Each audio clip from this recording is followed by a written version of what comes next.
Hi everyone, आज के video में देखेंगे सोशियोलॉजी पेपर 2 का एनसीईआरटी क्लास 11 का चैप्टर नंबर 3 जो आपके एग्जाम के लिए काफ़ी ज़्यादा इम्पोर्टेंट है। तो चलिए शुरू करते हैं आज का पहला क्वेश्चन। लेकिन उससे पहले अगर आप बीपीएससी स्टेट 2024 की तैयारी कर रहे हैं, जैसे कि आपको पता है कि बहुत जल्द इसका नोटिफिकेशन जारी होने वाला है, तो आप लोग के लिए जो आपके सिलेबस हैं, जितने भी आपके सिलेबस में टॉपिक्स दिए गए हैं, वो सारे टॉपिक से हमने 2000 से ज़्यादा क्वेश्चन आंसर रेडी किया है, जिससे आप बेटर प्रैक्टिस कर पाओ अपने आने वाले एग्जाम के लिए। साथ में आपको topic wise theory, previous year question state और बीपीएससी का, साथ में आपको मोस्ट इंपॉर्टेंट एनसीईआरटी क्लास 11-12 का चैप्टर वाइज क्वेश्चन आंसर। जैसे कि आपको पता है कि बीपीएससी 3.0 में एनसीईआरटी से 20 से 25 क्वेश्चन डिटो आपको पूछे गए थे। ये कंप्लीट नोट्स मिलेगा सिर्फ 300 में, साथ में आपको गाइड भी किया जाएगा। कोई भी क्वेश्चन में डाउट होता है आप मुझे इस नंबर पे व्हाट्सएप भी कर सकते हो। कोई भी प्रॉब्लम होती है आप मुझसे कॉल पे बात भी कर सकते हो। अगर आप इंटरेस्टेड हो लेने के लिए तो आप मुझे इस नंबर पे व्हाट्सएप करके आज ही नोट्स ले सकते हो। डेली बहुत सारे बच्चे ले रहे हैं, आप भी ले सकते हो। चलिए शुरू करते हैं आज का पहला क्वेश्चन। पहला टॉपिक्स कौन सा है? तो यहाँ आप देख सकते हो, सामाजिक संस्थाओं को समझना। तो आज का पहला क्वेश्चन, सामाजिक संस्थाएं किनके समूह का परिणाम होती हैं? पहला ऑप्शन है व्यक्तियों के व्यक्तिगत कार्य। ऑप्शन बी है व्यक्तियों के समूह के आपसी संबंध। ऑप्शन सी परिवार के सदस्य, या ऑप्शन डी सरकारी नीतियां। तो क्वेश्चन वन का जो राइट आंसर होगा ऑप्शन नंबर बी हो जाएगा। सामाजिक संस्थाएं व्यक्तियों के आपसी संबंध और उनके बीच के व्यवहार पर आधारित होती है, जो कि समाज के विभिन्न पहलू को संचालित करती है। इसे आप जरूर याद रखिएगा। अगला क्वेश्चन काफी मोस्ट इंपॉर्टेंट है, कई बार आपके अभी तक पेपर में पूछे जा चुके हैं। कौन सी सामाजिक संस्था सबसे महत्वपूर्ण मानी जाती है? विद्यालय, परिवार, धर्म, अर्थव्यवस्था।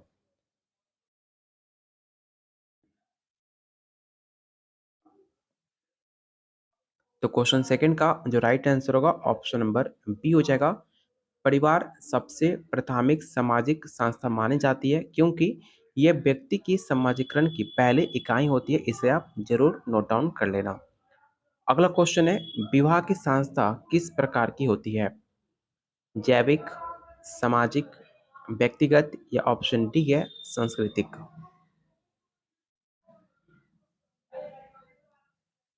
तो क्वेश्चन नंबर थर्ड का जो राइट आंसर होगा ऑप्शन नंबर बी होगा, सामाजिक। याद रखिएगा, विवाह एक सामाजिक संस्था है, क्योंकि समाज द्वारा स्वीकृत और अनुशासित होते हैं। किस प्रकार के विवाह में एक पुरुष का एक से अधिक स्त्रियों का विवाह होता है? ये सवाल ऑलरेडी आपके प्रीवियस ईयर क्वेश्चन में पूछे जा चुके हैं। तो पहला ऑप्शन है बहुपत्नीवाद, बहुपतिवाद, बहुविवाह, या ऑप्शन डी है एक पतित्व। आपको क्वेश्चन बताना है कि एक पुरुष के एक सारी बहुत सारी स्त्रियां से शादी होती है, उसे हम क्या कहते हैं? तो उसे कहते हैं बहुपत्नीवाद, जो कि राइट आंसर होगा ऑप्शन नंबर ए। पितृसात्मक परिवार किस आधार पर कार्य करते हैं? ये भी सवाल आपके प्रीवियस ईयर क्वेश्चन में पूछे हुआ सवाल है। पहला ऑप्शन है पुरुष प्रधानता, स्त्री प्रधानता, लोकतांत्रिक, या ऑप्शन डी है समानता।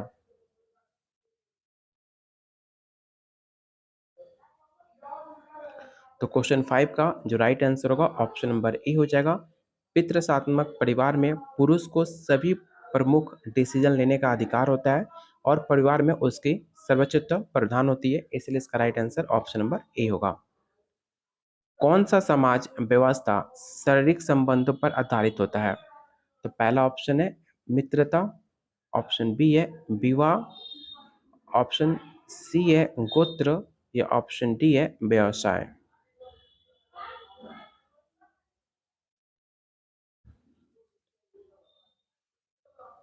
तो क्वेश्चन 6 का जो राइट आंसर होगा ऑप्शन नंबर बी होगा विवाह। याद रखिएगा, विवाह समाज में शारीरिक और भावनात्मक संबंधों का वैधता प्रदान करता है, इसलिए इसका जो राइट आंसर होगा ऑप्शन बी हो जाएगा। कौन सा सामाजिक समूह जाति व्यवस्था से संबंधित होता है?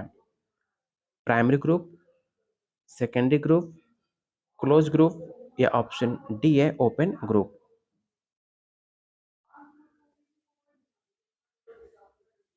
तो क्वेश्चन 7 का जो राइट आंसर होगा ऑप्शन नंबर सी हो जाएगा।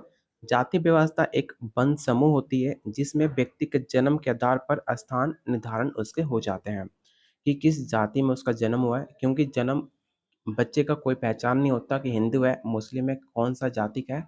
जिस वर्ग में, जिस फैमिली में, जिस कास्ट में उसका जन्म हो जाए, उसी के आधार पर उसका जन्म स्थान निर्धारण कर दिया जाता है, इसलिए इसे याद रखिएगा। अगला क्वेश्चन है सामाजिक संस्थाओं का मुख्य उद्देश्य क्या होता है। तो आपके पास चार ऑप्शन है, चारों ऑप्शन को रीड कीजिए और बताइए क्वेश्चन 8 का राइट आंसर क्या होगा।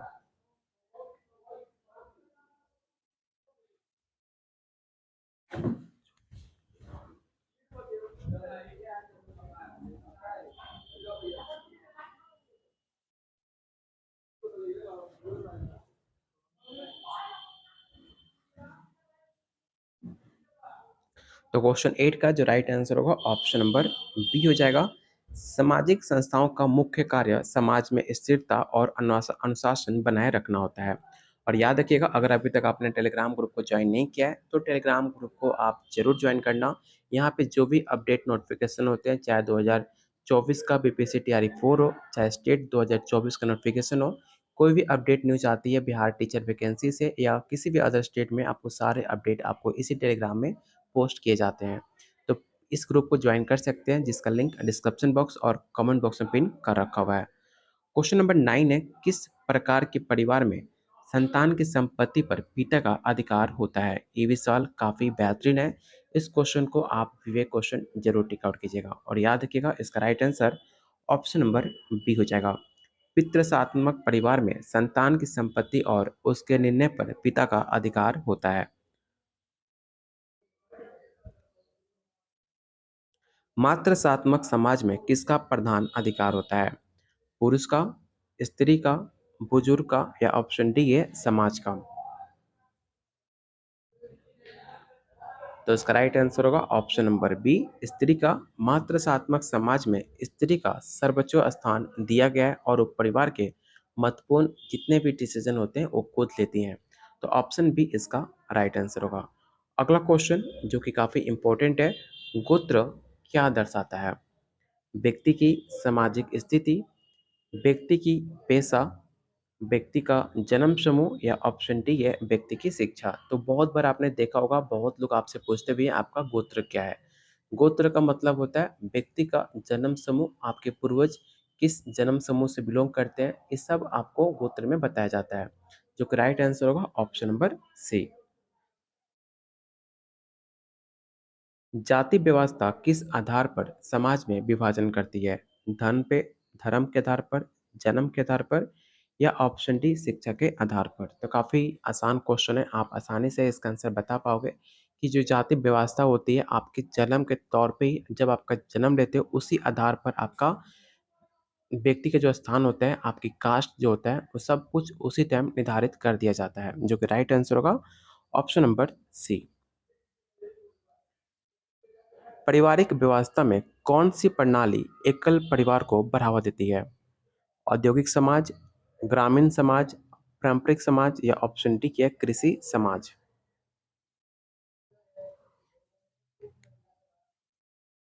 तो क्वेश्चन 13 का जो राइट आंसर होगा ऑप्शन नंबर ए हो जाएगा। औद्योगिक समाज एकल परिवार का चलन अधिक होता है क्योंकि लोग रोजगार के लिए विभिन्न स्थानों पर जाते हैं। अगला क्वेश्चन है सामाजिक परिवर्तन की प्रक्रिया में कौन सी संस्था सबसे महत्वपूर्ण भूमिका निभाती है। धर्म, अर्थव्यवस्था, परिवार या ऑप्शन डी है शिक्षा।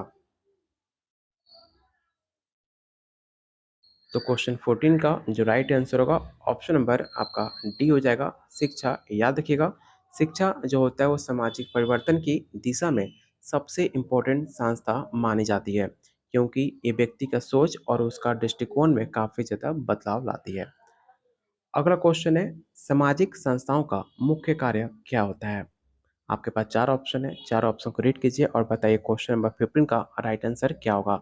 और आप लोगों से रिक्वेस्ट है, अभी तक आपने वीडियो को लाइक और शेयर नहीं किया है तो प्लीज़ वीडियो को लाइक एंड शेयर आप जरूर कर देना क्योंकि आपका एक लाइक हमें काफ़ी मोटिवेट करता है आप लोग के लिए डेली और बेहतरीन क्वेश्चन लाने के लिए। क्योंकि ऐसे कंटेंट बनाने में हमें काफ़ी ज़्यादा एफर्ट लगता है और आपका एक लाइक उस एफर्ट को और ज़्यादा बूस्ट करता है और ज़्यादा इंक्रीज़ करता है। तो प्लीज़ सारे लोग वीडियो को लाइक एंड शेयर आप ज़रूर करना। क्वेश्चन नंबर 15 का जो राइट आंसर होगा ऑप्शन नंबर बी हो जाएगा। समाज में नियम और अनुशासन बनाए रखना जिस वजह से समाज में सामंजस्य बना रहे। जाति और वर्ग का प्रमुख अंतर क्या है? ये भी सवाल आपके प्रीवियस ईयर क्वेश्चन में पूछा जा चुका है। तो आपके पास 4 बेहतरीन ऑप्शन है। चारों ऑप्शन को रीड कीजिए और बताइए कि जाति और वर्ग का प्रमुख अंतर आप किसे मानते हो?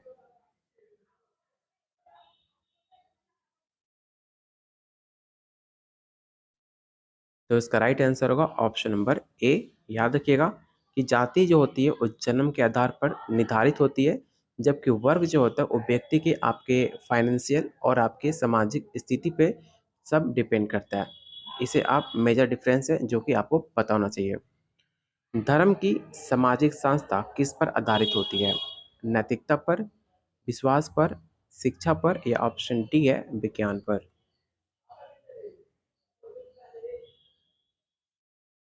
तो क्वेश्चन 17 का जो राइट आंसर होगा ऑप्शन नंबर बी। धर्म की सामाजिक संस्था व्यक्ति के विश्वास और उसके आस्था पर आधारित होती है, जो उनके धर्म उनके आचरण को नियंत्रित करता है। समाज में बहुविवाह की प्रथा किस प्रकार होती है? ये भी सवाल आपके प्रीवियस ईयर क्वेश्चन में पूछे जा चुके हैं। सामूहिक विवाह, एकल विवाह, बहुपत्नी विवाह, बहुपतिवाद या ऑप्शन डी है समूह विवाह। तो इसका राइट आंसर होगा ऑप्शन नंबर सी। कौन सा समाज ग्रामीण समाज की विशेषता नहीं है? ध्यान से क्वेश्चन को रीड करना, क्वेश्चन में आपसे नहीं पूछा गया है। जो कि आपका राइट आंसर होगा ऑप्शन नंबर सी, उच्च शिक्षा का स्तर। ऑप्शन नंबर सी इसका राइट आंसर होगा। क्वेश्चन नंबर 20, निम्नलिखित में कौन सी संस्था समाज में संस्कृति शिक्षा का प्रमुख स्रोत माना जाता है? परिवार, विद्यालय, मीडिया या ऑप्शन डी है धार्मिक संस्था। तो क्वेश्चन 20 का जो राइट आंसर होगा ऑप्शन नंबर बी होगा। विद्यालय समाज में सांस्कृतिक और नैतिक शिक्षा का प्रमुख स्रोत होते हैं जो नई पीढ़ी को संस्कृति से जोड़ते हैं। इसे आप जरूर याद रखिएगा। अगला क्वेश्चन है किस प्रकार के समाज में व्यक्ति का आर्थिक स्तर समाज में उनकी स्थिति को निर्धारित करता है? जाति आधारित, वर्ग आधारित, गोत्र आधारित या उनका पारिवारिक आधारित।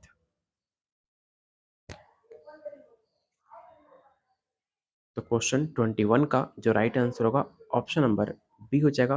वर्ग आधारित समाज में व्यक्ति का आर्थिक स्तर उसके समाज में स्थान को निर्धारित करता है। अगला क्वेश्चन है प्राथमिक समूह की विशेषता क्या होती है? तो चलिए पहले इसका ऑप्शन देख लेते हैं। पहला ऑप्शन है औपचारिक संबंध, निकट और व्यक्तिगत संबंध, व्यावसायिक संबंध या ऑप्शन डी अस्थायी संबंध। तो इसका राइट आंसर होगा ऑप्शन नंबर बी। याद रखिएगा जो प्राइमरी ग्रुप होते हैं उनका जो रिलेशन होता है वो निकट और व्यक्तिगत होते हैं, जैसे कि आपका परिवार, आपके दोस्त, आपके गर्लफ्रेंड, आपके बॉयफ्रेंड, ये सब आपके प्राइमरी ग्रुप में कंसिडर किए जाते हैं। तो इसका राइट आंसर ऑप्शन बी होगा। धार्मिक सामाजिक संस्थाएं किस पर आधारित होती हैं? सामाजिक नियम पर, व्यक्तिगत विश्वास पर, वैज्ञानिक विचार पर या ऑप्शन डी है राजनीतिक नियम पर। तो क्वेश्चन 23 का जो राइट आंसर होगा ऑप्शन बी होगा कि धार्मिक सामाजिक संस्थाएं व्यक्तियों के धार्मिक विश्वास और उनके आस्थाओं पर आधारित होती है। क्वेश्चन नंबर 24 है आधुनिक समाज में शिक्षा किसका प्रमुख माध्यम है? आपके पास चार ऑप्शन है। चारों ऑप्शन को रीड कीजिए और बताइए क्वेश्चन 24 का राइट आंसर क्या होगा।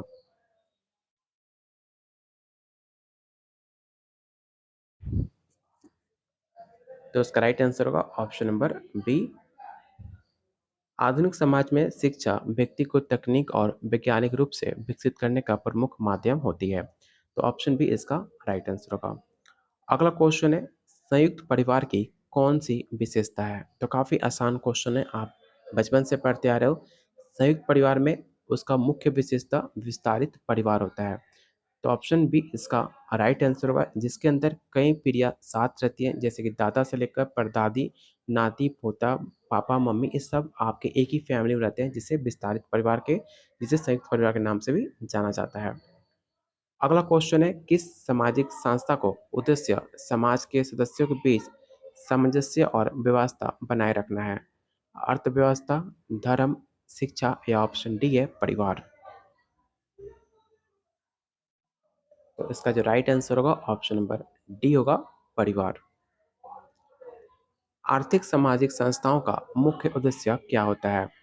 धन का समान वितरण, समाज में संसाधनों का प्रबंधन, सामाजिक नियंत्रण का निर्वाह या ऑप्शन डी है सांस्कृतिक विकास। तो इसका राइट आंसर होगा ऑप्शन नंबर बी, इसे आप जरूर याद रखिएगा। क्वेश्चन नंबर 28 है, श्रम विभाजन का सबसे प्रमुख लाभ क्या है? समाज में असमानता को बढ़ाना, ऑप्शन बी है आर्थिक उत्पादकता को बढ़ाना या ऑप्शन सी सामाजिक असंतुलन या ऑप्शन डी है जातीय भेदभाव। तो इसका जो राइट आंसर होगा ऑप्शन नंबर बी होगा, इसे आप जरूर याद रखिएगा। अगला क्वेश्चन, संवैधानिक सुधारों का प्रमुख उद्देश्य क्या होता है? तो आपके पास चार ऑप्शन है, चार ऑप्शन को रीड कीजिए और बताइए क्वेश्चन 29 का राइट आंसर क्या हो सकता है।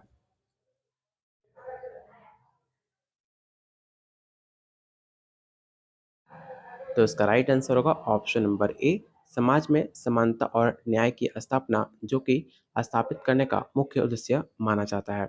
और आज का लास्ट क्वेश्चन है, किस प्रकार किस प्रकार की संस्था समाज में सांस्कृतिक और नैतिक मूल्य स्थापित करती है? चलिए इसका ऑप्शन देख लेते हैं। पहला ऑप्शन है परिवार, विद्यालय, धार्मिक संस्थाएं या ऑप्शन डी है मीडिया। आंसर बताने से पहले आप लोगों से रिक्वेस्ट है, अगर अभी तक आपने वीडियो को लाइक नहीं किया तो प्लीज़ आप लोगों से रिक्वेस्ट है कि वीडियो को लाइक एंड शेयर आप लोग जरूर करना, क्योंकि आपका एक लाइक हमें काफ़ी मोटिवेट करेगा आप लोग के लिए डेली और ज़्यादा एनसीईआरटी को अच्छे से कंप्लीट करते हुए उसके बाद topic wise most important question, जिससे आपके एग्जाम में काफ़ी ज़्यादा हेल्प हो सके। तो प्लीज़ वीडियो को लाइक एंड शेयर और चैनल को जरूर सब्सक्राइब कर लीजिएगा। तो इसका जो राइट आंसर होगा ऑप्शन नंबर सी होगा, धार्मिक संस्थाएं, जो कि समाज में नैतिक और सांस्कृतिक मूल्यों की स्थापना में महत्वपूर्ण भूमिका निभाती हैं। तो ये रहा आज का top 30 question NCERT class 11 chapter number 3 सामाजिक संस्थाओं का समझना। उम्मीद करता हूँ वीडियो आपको पसंद आई होगी, तो प्लीज़ वीडियो को लाइक एंड शेयर आप जरूर करना। अगर आप इसका पेड नोट्स लेना चाहते हो तो सिर्फ आपको 300 में topic wise question answer according to your syllabus, जो भी आपके सिलेबस में जितने भी टॉपिक्स दिए गए हैं 15 से 16 यूनिट है, सारे यूनिट से हमने 2000 से ज़्यादा क्वेश्चन आंसर रेडी किया है। साथ में आपको topic wise theory, previous year question state और बीपीएससी का, साथ में मोस्ट इंपॉर्टेंट एनसीईआरटी क्लास 11-12 का चैप्टर वाइज क्वेश्चन आंसर आपको दिया जा रहा है, जो अभी आपको कंप्लीट कराया जा रहा है। ये सब कुछ मिलेगा सिर्फ 300 में। साथ में आपको प्रॉपर गाइड भी किया जाएगा कैसे एग्जाम की तैयारी करनी है। किसी भी टॉपिक्स पे डाउट होता है आप मुझसे व्हाट्सएप करके पूछ भी सकते हो, मुझसे बात भी कर सकते हो। ये सब कुछ मिलेगा सिर्फ 300 में। अगर आप इंटरेस्टेड हो लेने के लिए तो आज ही इस नंबर पे व्हाट्सएप करके आज ही कंप्लीट नोट्स आप ले सकते हो, जो डेली बहुत सारे बच्चे ले रहे हैं, और अभी से आप एग्जाम की तैयारी करके फर्स्ट अटेम्प्ट में अपना पेपर को क्वालिफाई कर सकते हैं। तो मिलते हैं बहुत जल्द अगले वीडियो में, तब तक कीप वॉचिंग, कीप शेयरिंग।